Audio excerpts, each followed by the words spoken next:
Oigan amigos, muy buenos días. Miren, estamos aquí haciéndole este video a este perrito que se llama ChocoFlan. Es un perrito pues chiquito, chaparrito, bonito, que parece cara de duende. Y pues si alguien lo quiere adoptar, este perrito está pendiente su esterilización.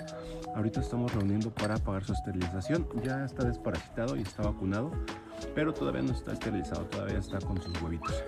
Entonces si alguien lo quiere apoyar, si alguien lo quiere apadrinar, él no tiene padrino, ni madrina, ni nadie que lo ayude, se los vamos a agradecer mucho.